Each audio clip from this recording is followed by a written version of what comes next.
Hello കൂട്ടുകാരെ, edit my Sujith.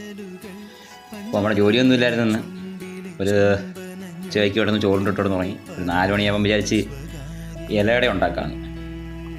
അപ്പം കുറച്ച് തേങ്ങയും ശർക്കരയൊക്കെ ഉണ്ടായിരുന്നു. ചെറിയ രീതിയിലൊരു ഇലയുടെയൊക്കെ ഉണ്ടാക്കി നമുക്ക് ആ കാഴ്ചയിലോട്ട് പോകാം. നമ്മുടെ പ്രിയപ്പെട്ട കൂട്ടുകാരെ, എഡിറ്റ് മൈ സുജിത്ത് എല്ലാവർക്കും ഇഷ്ടപ്പെടുകയാണെങ്കിൽ ലൈക്ക് ചെയ്യണം, കമൻറ്റ് ചെയ്യണം, ഷെയർ ചെയ്യണം, സപ്പോർട്ട് ചെയ്യണം, സബ്സ്ക്രൈബ് ചെയ്യണം. Okay, bye bye.